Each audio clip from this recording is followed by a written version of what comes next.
Dear students, form of business organisation topic में first sole proprietorship form of business, उसके बाद partnership, उसके बाद हिंदू अनडिवाइडेड फैमिली बिजनेस और उसके बाद कोऑपरेटिव ऑर्गेनाइजेशन टॉपिक स्टार्ट किया था।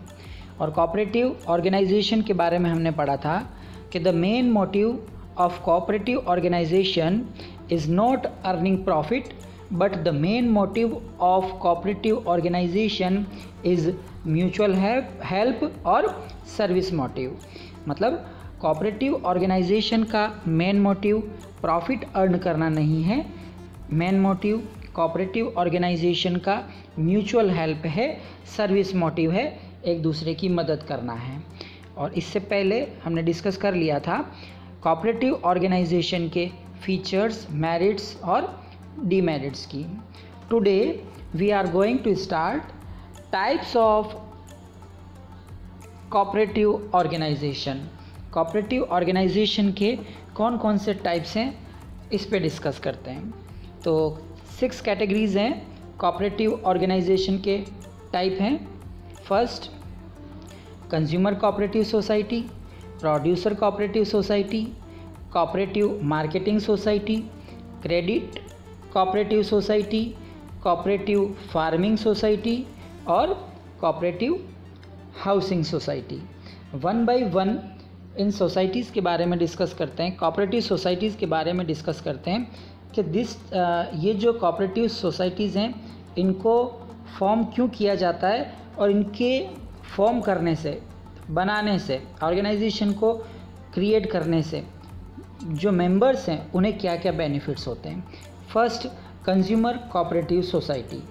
This society consist of consumers who join together to eliminate the middleman। ये जो कोऑपरेटिव सोसाइटीज़ बनाई जाती हैं ये कंज्यूमर्स के थ्रू बनाई जाती हैं, सारे कंज्यूमर्स मिल जाते हैं और एक कोऑपरेटिव सोसाइटीज़ बनाते हैं।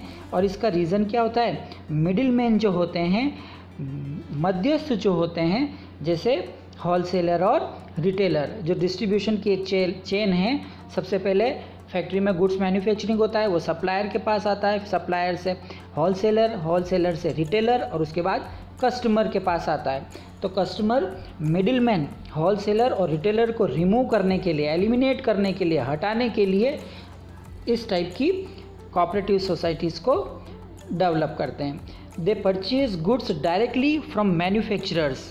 कंज्यूमर्स क्या करते हैं, डायरेक्टली मैन्युफैक्चरर से गुड्स परचेज कर लेते हैं and sell them to the members at reasonable price. और ये जो गुड्स है इसे मेंबर्स को रीजनेबल प्राइस पर सेल करते हैं, जिससे क्या होता है, पैसा बच जाता है और चीप रेट में उन्हें प्रोडक्ट्स अवेलेबल हो जाता है।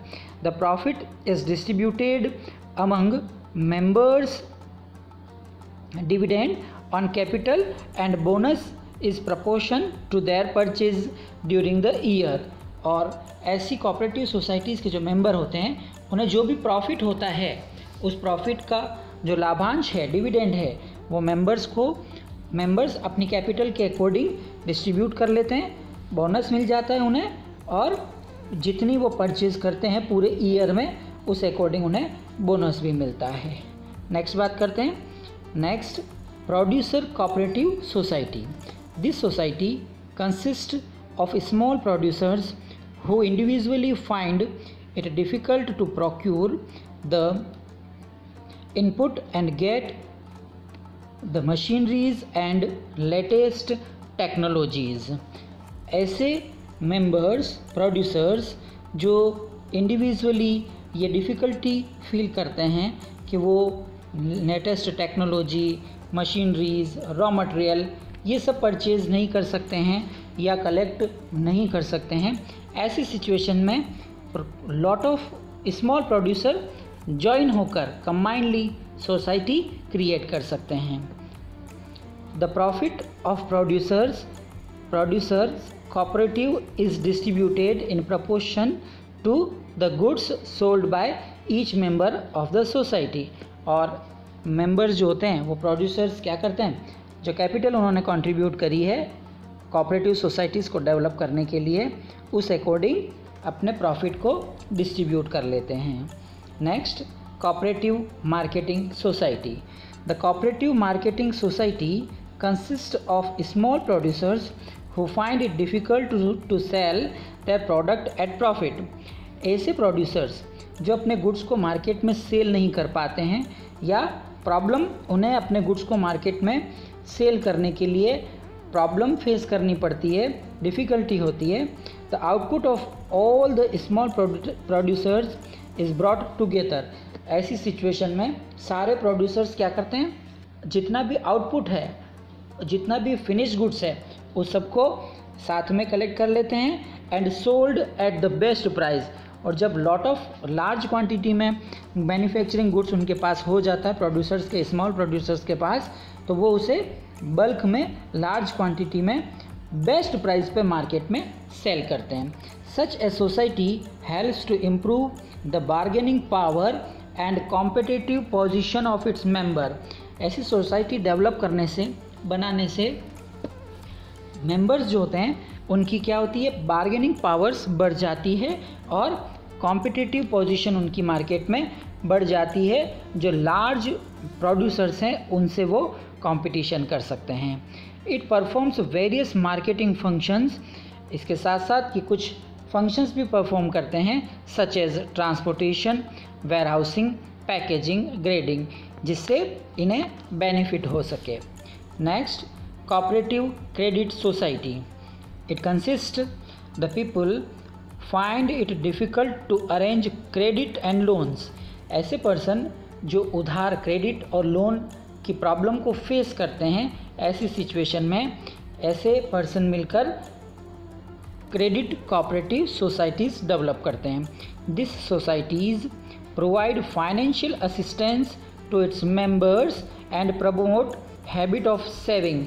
ऐसे मेंबर्स क्या करते हैं, अपने जो ग्रुप होता है, जो मेंबर्स की जो टीम होती है, सोसाइटी होती है, वो एक दूसरे को फाइनेंस कलेक्ट करके लोन की फैसिलिटी देते हैं, जिससे उनको लोन भी मिल जाता है और सेविंग की हैबिट भी डेवलप होती है मेंबर्स के अंदर।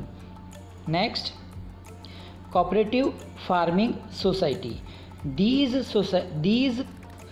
These societies consist of small farmers who join together to avail the benefits of large scale mechanized farming।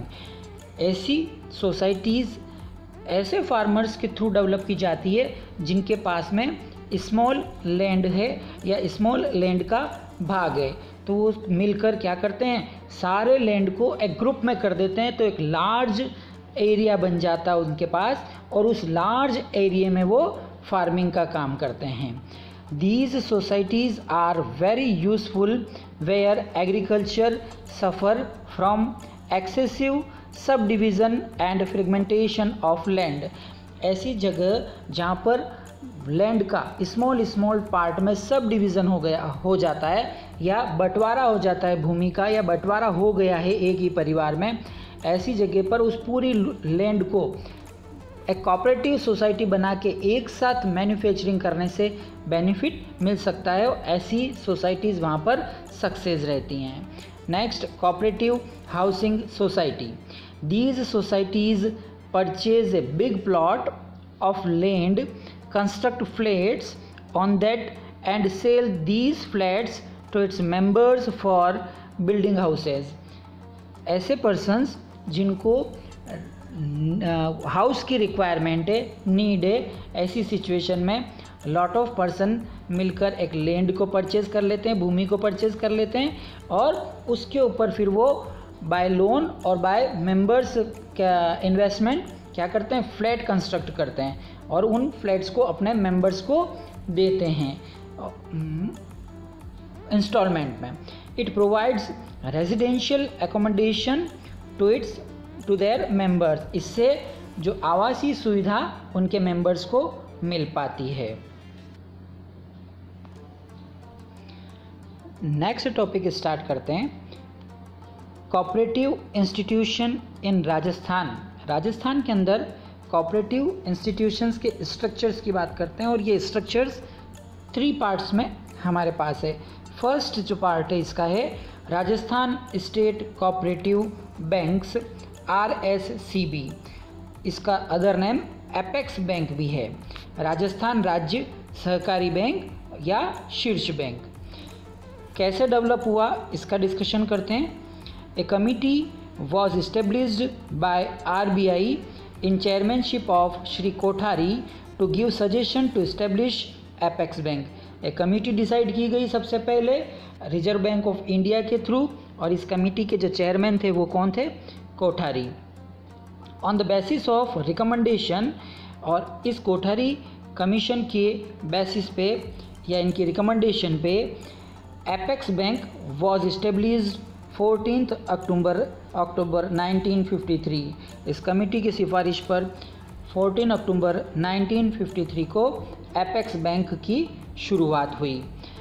ये जो एपेक्स बैंक है या कोऑपरेटिव सोसाइटी है, राजस्थान स्टेट कोऑपरेटिव बैंक, इसके क्या क्या फंक्शंस थे या क्या क्या फंक्शंस हैं उनकी बात करते हैं कि ये जो बैंक है स्टेट लेवल पर काम करता है। First function, to promote cooperative credit system in state level, state level पर कोऑपरेटिव सोसाइटीज़ को प्रमोट करना।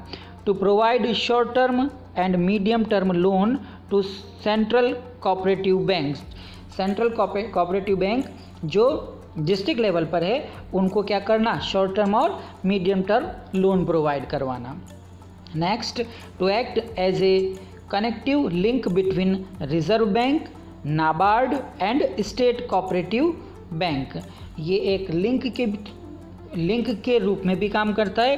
किनके मिड में? रिजर्व बैंक, नाबार्ड, इनके बीच में लिंक के रूप में काम करके भी फैसिलिटीज़ प्रोवाइड करवाता है।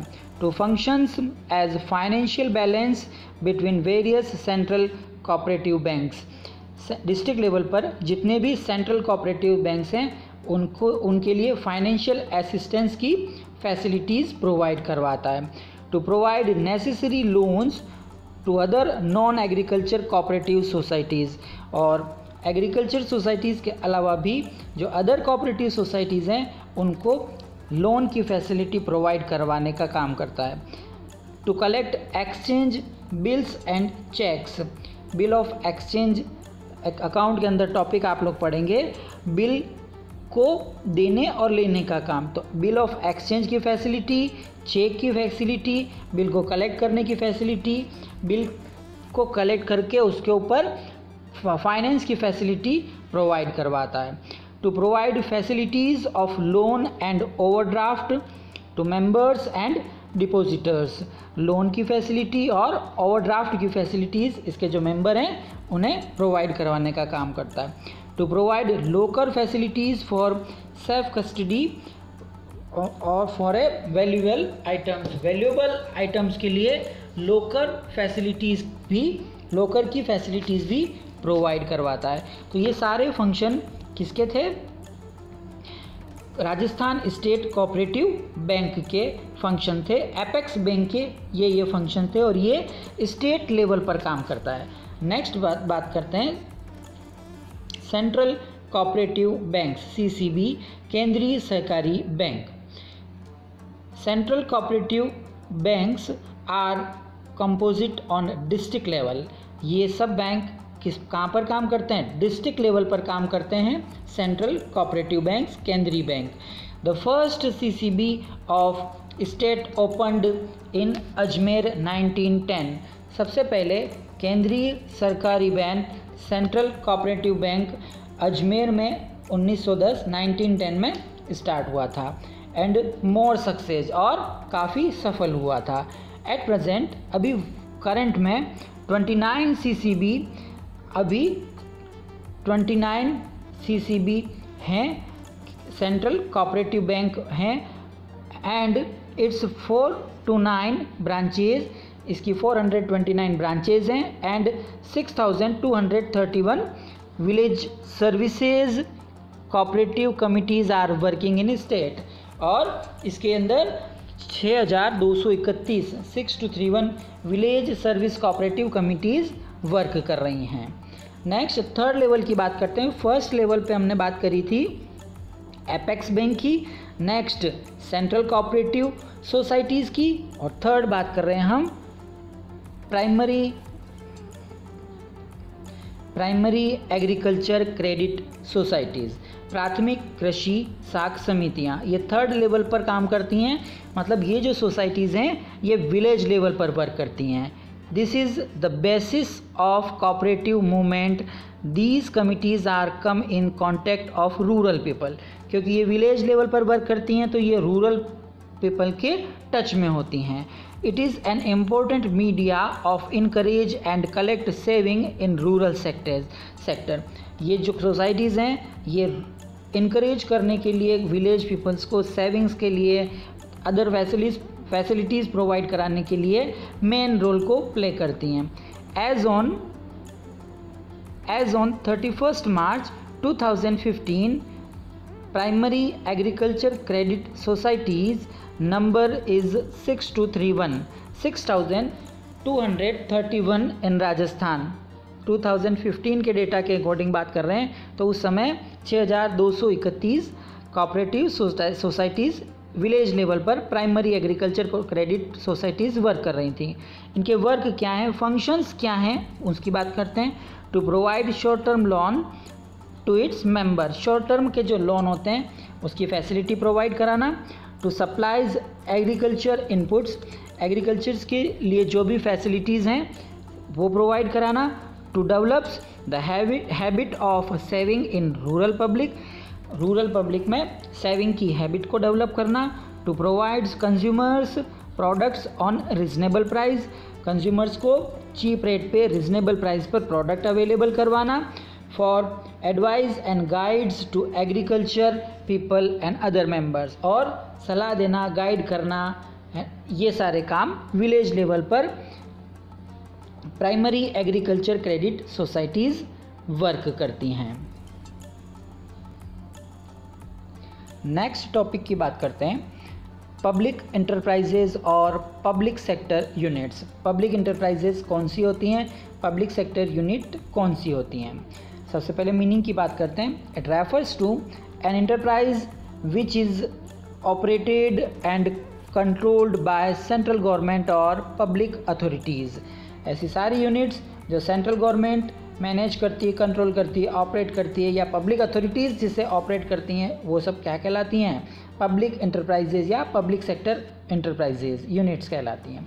Public enterprises means any enterprise in which not less than 51% of paid up share capital is held by the following, और कम से कम 51% शेयर कैपिटल किनके पास में होती है, सेंट्रल गवर्नमेंट, स्टेट गवर्नमेंट, या सेंट्रल और स्टेट गवर्नमेंट बोथ दोनों के पास होती हैं। ऐसी जितनी भी कंपनियां या जितनी भी सोसाइटीज़ या इंटरप्राइजेज जिनके अंदर जिनका 51% किसके पास हो, सेंट्रल गवर्नमेंट, स्टेट गवर्नमेंट, या सेंट्रल गवर्नमेंट और स्टेट गवर्नमेंट दोनों के पास, ऐसी सारी यूनिट क्या कहलाती हैं, पब्लिक सेक्टर यूनिट कहलाती हैं, पब्लिक सेक्टर इंटरप्राइजेज कहलाती हैं।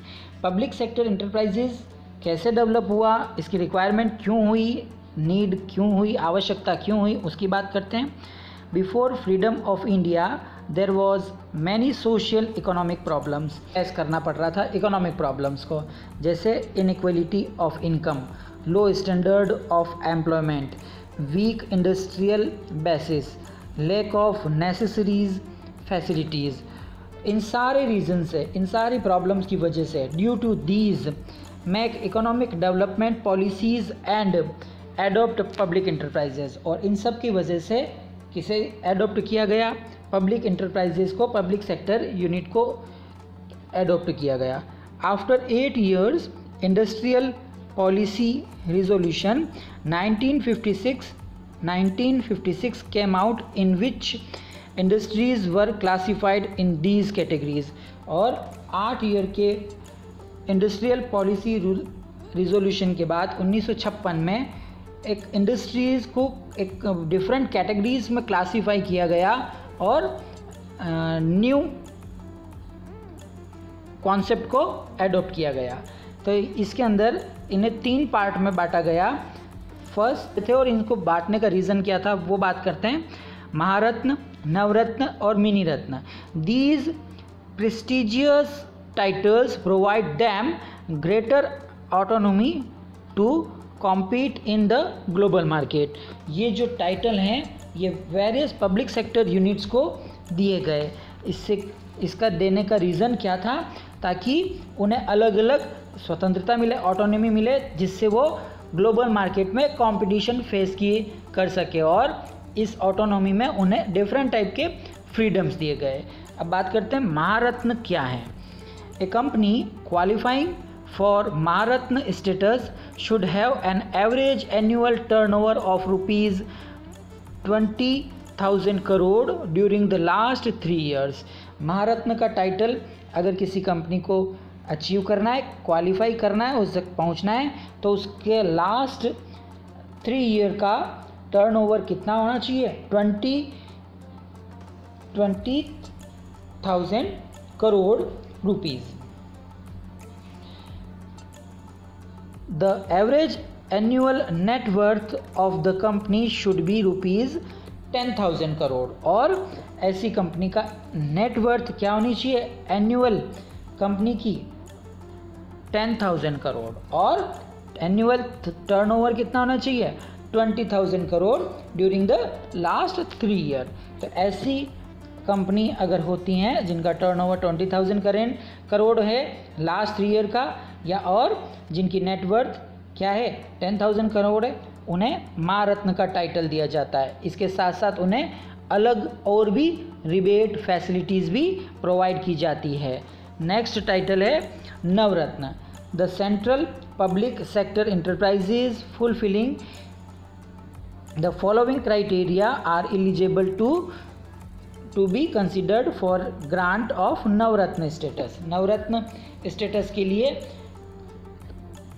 एक क्राइटेरिया डिसाइड किया गया है. एक तो शेड्यूल ए, गवर्नमेंट ने एक शेड्यूल बना रखा है, उसके अंदर रूल्स रेगुलेशंस सब चीज़ें दे रखी हैं नवरत्न के टाइटल को अचीव करने के लिए. तो शेड्यूल ए को रिसीव करना होगा. Next, having at least excellent और very good memorandum of undertaking rating during the last 5 year. Last 5 year में एक्सीलेंट और very good. Third, Miniratna. Mini रत्न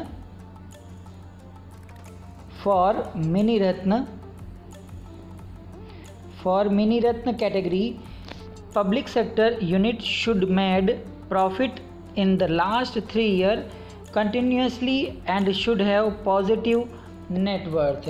जो कंपनी है वो लास्ट 3 years में कंटिन्यूसली ह्यूज प्रॉफिट और अप्रोप्रिएट प्रॉफिट गेन कर रही हो तथा उसकी नेटवर्थ पॉजिटिव हो, अच्छी हो, तो उसे मिनी रत्न में इंक्लूड किया जाएगा या टाइटल दिया जाएगा.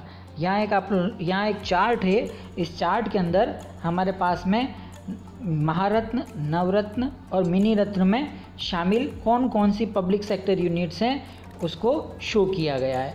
जैसे यहाँ दिखा हुआ है बेस्ट परफॉर्म करने वाली, फास्टेस्ट ग्रो करने वाली, most valuable, best in CSR and sustainability, best in HR practices, most eco friendly कौन सी पब्लिक सेक्टर यूनिट्स हैं, best in R&D and innovation, best global presence award.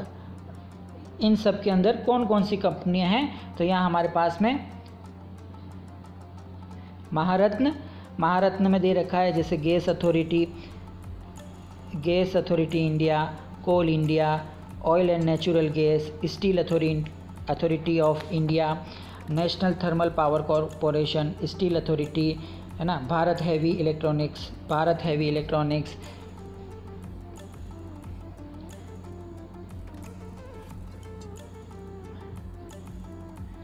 Bharat petroleum, power grid corporation of India, national mineral development corporation, oil India limited, rural electrician corporation limited, Bharat electrician limited, Hindustan aeronautics limited, वापकोस है ना, Ennore port limited, NHPC limited, IRCON international limited, housing and urban development corporation, Rajasthan electricians and industrial limited, ये सारी कंपनियां public sector units किस किस का part हैं? महारत्न, नवरत्न और मिनी रत्न का टाइटल इन कंपनियों ने अचीव किया है।